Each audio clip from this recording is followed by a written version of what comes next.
Hello YouTuber family, કેમ છો? સૌને ગુડ મોર્નિંગ. જય શ્રી કૃષ્ણ. હા, ક્યાં જાય તું? હે, ક્યાં જાય? અંતર અમદાવાદ જવું છે? આમાં આમાં ચલો અત્યારે કેમ હે નાવાનું કેમ ને બેટા, નાવાનું કેમ ને? એ મને કહે કે પાપા તમે મને નવડાવો તો જ હું નવ. હવે આ લોકો વળી ઉઠ્યા તો મતલબ અમે બધા ઓલમોસ્ટ 8:30 વાગે. હવે બધું હું નવું લાવ્યા તમે નવું એટલે મેં કીધું હવે આટલું કરાવીએ છે તો છોકરીનો હિસ્સો જ પતી જાય. અંડરગ્રાઉન્ડ હવે 4-10 થેલી આપણને એ ટાઇલ્સ પડી રહેવાની છે. તે આલી ને તે પેટી અંદર જતી રહી. આના મેં 10 પેટી જે પડી છે ને ટાઇલ્સ અંદર બેઠી આવી જાય. ખાલી આવા મજૂરી અને રેતી જ લાવવાની રહી ને સિમેન્ટની એકાદ બોરી અને 4,000 મજૂરી એટલે 10,000 જેવો પાછો ખર્ચો થાય. કે તો હું કરાવી દઉં. બોલ, આજે નહીં તો કાલે કરવાનું તો છે. કમ્પ્લીટ થઈ જાય, ટાઈસ લાગી જાય એટલે પછી આપણે જોવું ના પડે બકા. લીકેજ બેકેજ થશે કારણ કે અહીંયા બધું મજિયારું આવ્યું તમને કહું. કશું નહીં, એ તો પછી આપણું કરી દેશે ને તો કશું ના લીકેજ થાય. કશો વાંધો નહીં, કરો કંકુ ના બીજું તો શું કરી. આ બધું આટલો ભાગ તો કમ્પ્લીટ તો થઈ ગયો છે. આ લોકો ટાંકાનું અને ચડવા ઉતરવાનું પાછું લગાવી દે ટાઈલ્સ. તારે અંદર કઈ નાવા જવું છે? ના, હું નહીં સાફ કરવું. આજે 3 વર્ષથી આપણે સાફ નહીં કરતા. 3 નહીં, જ્યારથી બિલ્ડરે બનાવીને આપ્યું ત્યારથી બધું સાફ જ નથી કર્યું. એટલે એક વાર કરી નાખે ને ટાઈસ લાગે એટલે હંગાતે થઈ જાય. થઈ જાય. હવે એકચ્યુઅલીમાં એવું છે, આ કારીગર છે ને આપણે જલ્દી હાથમાં નહીં આપણા નસીબ વાળા કે આપણા હાથમાં આયા છે. આને ગોતવા એટલે જાને ભગવાનને ગોતવા બરાબર છે. અમેરિકાથી ટ્રેનિંગ લઈને આવ્યા છે. એટલે કારીગર આપણે જલ્દી હાથમાં નસીબવાળાને આવા કારીગરો મળે. જ્યાં સુધી આપણું કામ પૂરું ના થાય ત્યાં સુધી એમને હટવા નહીં દેવાના. ચલો ભાઈ, એક ટાંકાનો બીજો પ્રોગ્રામ ખર્ચો પતી જાય. થઈ ગયો હોય. અને બીજું શું કહેતો હતો તો રે હા, એ 3 વર્ષથી એમને મૂકી રાખ્યું છે. વાત કરો ટાંકાનું, અમારે છે ને ત્યાં આમાં જે 4 જે ઘર ભેગા છે ને, બરાબર, સાથે ગવારી નાખી દીધી. તો વિડીયો શૂટ ચાલુ છે. જે 4 ઘર ભેગા છે ને તેમાંથી કેવું છે કે અમારું ટાંકું સપોઝ ખાલી હોય ને અને આજુબાજુનું પાણી આવેલું હોય અને પાણી ભરતા હોય ને તેમાંથી પાણી બધું અમારામાં આવી શકે, બરાબર. બધાને ઇક્વલ થઈ જાય છે. લાગે થોડીક પ્રોબ્લેમ છે અને ઘણા વર્ષોથી સાફ કરવાનું બી બાકી છે. હા બોલ બેટા. હા, એક રસ્તો કેવો આડી ધોરણ ચા પીતી હતી ને ત્યારે આડી મમ્મીના ખોળામાં બેસીને ચા પીતી હતી ને ફોન જોતા જોતા તે મમ્મીને કીધું ચા પી લે, ફોન જોવાય રગર. તો ધનુને ઘડિયા લઈને ફાટ લઈને આમ માર્યું મોઢામાં ધનુને. કેમ? એને કેવી ખબર કે મારી જ વાત કરે? કાલે તો જોરદાર દેવાવાળી થઈ હતી રાત્રે. તો ધનવી હેતને પગેથી મારે, રુચિતા રુચિતાને આમ કરીને મારે અને હું વળી ધનવીને એક મારું ને એટલે રુચિતાને 2 મારે, એટલે હું વધારે પડતી 2 મારું, રુચિતા 3 આવે. ધડાધડ કાલ તો ઉલડી હતી, જોરદાર મસ્તી ચાલુ થઈ હતી. અને આપણા એક દિશાબેન છે એમને વળી ધનવીને લઈ જવા છે. ધનુ તારે અમદાવાદ જવું છે દિશા આંટીના ઘરે? આમ આવજે બબી. તારે અમદાવાદ જવું છે દિશા આંટીના ઘરે? ત્યાં જવું છે?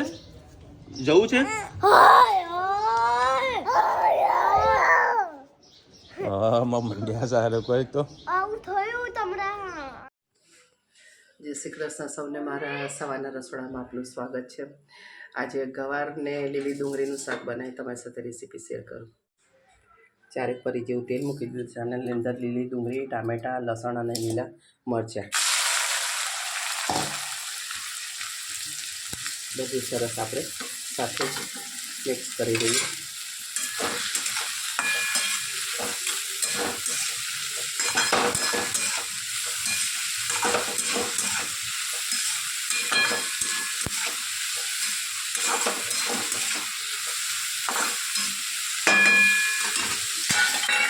સાથે સાથે આપણે મસાલા પણ કરી દઈએ. 2-3 લીલા મરચાં નાખ્યા છે તો 1.5 ચમચી જેટલું લાલ મરચું, થોડી હિંગ, ધાણા જીરું, હળદર, ગરમ મસાલો, સ્વાદ અનુસાર મીઠું.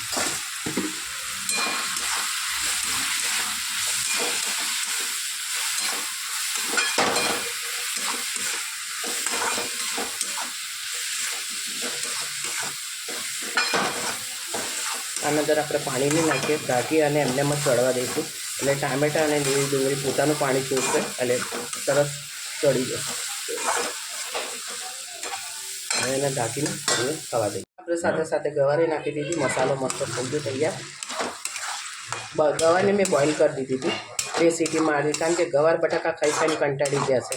એટલે આજે લીલી ડુંગળી અને ટામેટાની સબ્જી કરી અને એના પપ્પા માટે ગવાર અલગ રાખી. બહારનું અંદરનું આ પાણી ખાલી કરવું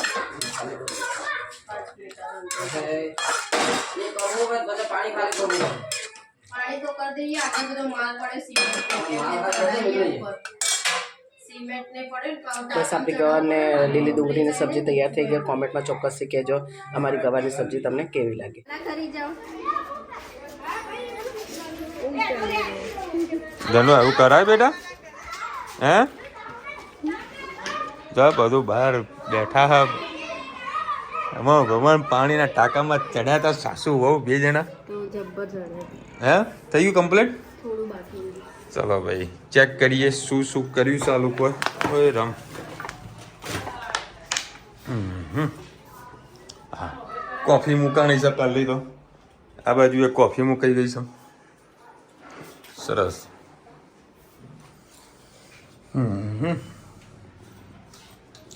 રેડી. આમ અંડરગ્રાઉન્ડ મોટર લાવ્યો તો સારી એવી ટકી મમ્મી. 4 વર્ષ છે. બિલે પડી માંગે. સારી એવી ટકી. સાસુ અંદર ગયા હતા સાફ સફાઈ કરવા માટે. જો હજુ પાણી આવી ગયું ને દેખાય તમને તો ઝૂમ કરીને બતાવો. પાણી દેખાય શું સારી એવી મહેનત કરી છું. આ તો સારું છે કે હું અમદાવાદ રોજ જવું. ટાંકામાં નીચે ઉતર મારો વારો આવી જાય. શું ભરી આપું? પાણી નાખું સાફ. બીજું પડ્યું આપણે. શું જો જો એક્શન જો એની જો જો શ્રીખંડ ખાઓ. ઓ એ લેટાડી આપું નાખું. શ્રીખંડ જમી લો કે બાકી ને. ચલો ભાઈ આજે છે ને રેડી મેડ પાવ ભાજી લાગી ગયો. તો આજે લોકો થાક લાગ્યો. હા ટાંકામાં ચડ્યા થાક તો લાગે ને. એટલે ગઈ હતી અમે લોકો સામાન લેવા માટે. હા આ ગઈ આ કરતી સામાન બધું સાફ સફાઈ. અને આયા 8 વાગે. પછી કયા ટાઈમે રાંધું? હા બરોબર રાઈટ જેટલું ગંદુ હોય કયા ટાઈમે સાફ. રાઈટ તો દિવસ ખાઈ લેવું પડે.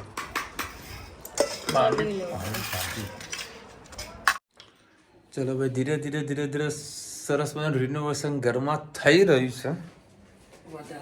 વધારો થઈ રહ્યો છે. કરવાનું હતું નાનું આમ શું થઈ ગયું હજુ મોટું.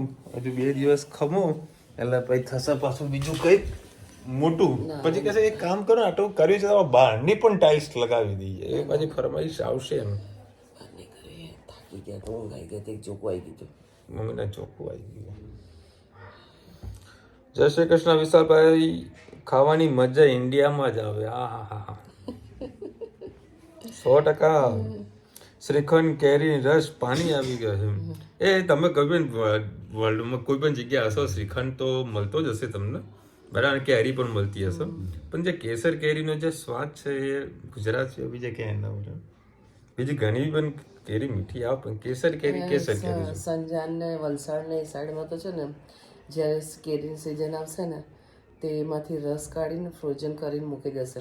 12 મહિને રસ થશે.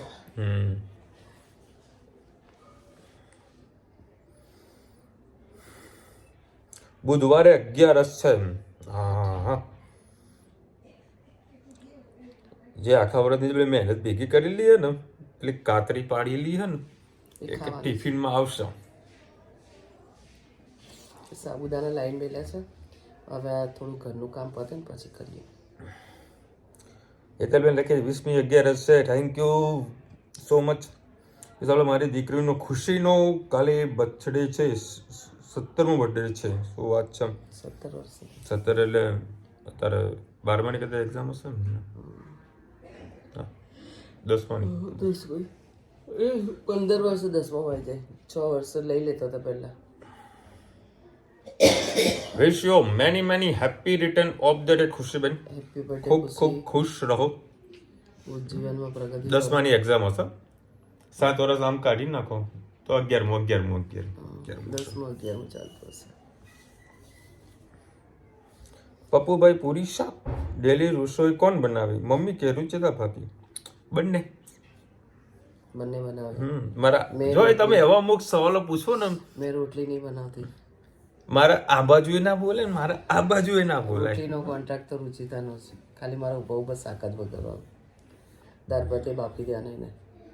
રુચિતા દાળ ભાત બનાવી દે, દાળનો વગર બધું રુચિતા કરી દે. જ્યારે પણ હું ભારત આવીશ ત્યારે તમારા માટે બધા માટે વડોદરા જગદીશ ફરસાની ભાખવડી તેમજ વિષ્ણુભાઈનો રામનો લીલો ચેવડો તેમજ શ્રીરામ પ્રખ્યાત ટમટમ ચોક્કસ લઈને આવીશ. ખરેખર મને છે ને આ ટમટમ છે ને એટલી આમ ઈચ્છા થઈ છે ને ખાવાની. તમે લઈને આવશો ને પણ જે ત્યાં આગળ બેસીને જે પેલું કચુંબર નાખીને જે બનાવે છે એ ચોખંડીમાં એ જ્યાં હોય ના, એ ટમટમ છે ને તમારે ખાવું હોય ને તો ચોખંડીમાં એક જૂની ને જાણીતી લારી છે, તો ત્યાં ગાડીથી તમે લઈ અને એનામાં એક કેરી, કોઈ પણ સિઝનમાં તમે જાઓ એની પાસે કેરી અને ડુંગળી હોય ને હોય, અને મસ્ત મસાલો નાખીને તમે આપે તો તમે બેઠા બેઠા 250 ગ્રામ પણ ખાઈ જાવ તો તમને ખબર ના પડે. પાણી આવી ગયું યાર. કારણ કે જે ટમટમ મીન્સ અહીંયા આગળ બધું ચવાણું કહેતા હોય છે, બરોડા સાઈડ લોકો ભૂસું કહેતા હોય છે, બરાબર, પણ મિક્સ નમકીન જેને આપણે ઇંગ્લિશમાં બોલીએ મિક્સ નમકીન, બરાબર, પણ એમાં જે કચુંબરનો જે સ્વાદ હોય છે ને, 12 મહિના વળી કે કાચી કેરી કાપીને આપે, દાડમ નાખે, ખાસું બધું નાખીને આલસ, કચુંબરનો ટેસ્ટ વધારે છે. મેં હજુ ખાધું નથી, ખાલી વિડીયો જોઈને મજા માણતો હોઉં છું. એ કેરીઓ ખાવું છે, પછી બરોડાની વાત કરું, પછી એક તો રામ પ્યારેની કચોરી ખાવી છે, બરાબર, પછી દાલ મખણી. આ 3 આઈટમો બાંધી રાખેલી છે. સેવસર તો એવું કોઈ મને હાટું નથી, કે આ 3 ખાવાની ઘણી ઈચ્છા છે. વિશાલભાઈ, મારી દીકરીનો બર્થડે છે, માસીને કહેજો આશીર્વાદ આપે. તો પ્રદીપસિંહ, તમે કોમેન્ટમાં તમારા બેબીનું નામ કેમ નથી લખ્યું? નામ દઈને અમે આશીર્વાદ આપીએ. વિશ you many happy return of the day. Baby cute baby ખૂબ ખુશ રહે અને જીવનમાં ખૂબ સારી પ્રગતિ કરે, સ્વસ્થ તારું સારું રહે, નિરોગી રહે. હાલ જ જસ્ટ એક કોમેન્ટ આજે જસ્ટ 5 મિનિટ થઈ છે. વિશાલભાઈ, માસીના હાથમાં કેરી જોઈને મોંમાં પાણી આવી ગયું. પણ આ વખતે માસી હજી કેરી ખાધી નહીં, રસ નહીં ખાધો, કારણ કે હવે છે ને પગના સાંધા બહુ દુખાવો થાય છે ખાટું ખાઈને, એટલે ચાખવાની ખરી પણ પેટ ભરવાનું નહીં. મને એવું ના થાય કે કંઈક ના ખાધું, ખાઈ લેવાનું થોડુંક. એક હમણાં બેનની કોમેન્ટ આવી હતી, એમને એવું લખ્યું છે કે હોળી પછી જ કેરી ખવાય, હોળી પહેલા ના કેરી ખવાય. એટલે પેલું કચુંબરમાં કેરી નાખી એ ખવાય. ખવાય, હા, એ ખવાય. એ તો કેરીનો રસ ના 12 મહિના ખવાય. હા, 12 મહિના. આમ તો અધિક મહિનો પેલો વચમાં આવ્યો એટલે કાં તો હોળી તો ક્યારની જતી રહી હોત. વચમાં એક અધિક મહિનો આવે ને એટલે કાં તો હોળી તો ક્યારની જતી રહી હોત. જે ટાઈમે આવ્યું બધું બરાબર જ આવ્યું છે. હવે આ માર્ચ એન્ડિંગ જેમ તેમ કરીને પૂરું થાય તો કુદરતી 13 મહિના કાઢીએ છે, પણ જે કુદરતના જે ફળ ફ્રૂટ છે એને તો 13 મહિના નડતા ને, એ તો આવી જાય. અત્યારે પાકી કેરી બજારમાં વેચાતા માંડી છે. માલ ગુડાનમાં એટલી મસ્ત હતું, લાવી એના કરતાં મસ્ત કેરી હતી, મસ્ત હતી પાકી કેરી. મને જો હાલ બધી આ કેરી ના મળે, એક ઠેકાણે મને દેખાણી, મને ખબર હતી બધું એ જગ્યાએ મળી જશે, ત્યાં મળ્યું, પછી મારે બજારમાં ક્યાં જવું પડશે? માલગુડાનમાં જોઈએ આજે.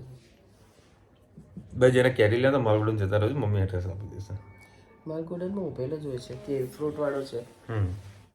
ચલો મળીશું નવા વિડીયો સાથે, નવા મોજ મસ્તીની સાથે. ત્યાં સુધી અમને આપણો જય હિન્દ, ભારત માતા કી જય. અને વિડીયો ગમે તો ફટાફટ લાઈક કરો, શેર કરો, સબસ્ક્રાઇબ કરવાનું ભૂલતા નહીં. રાધે રાધે. રાધે રાધે.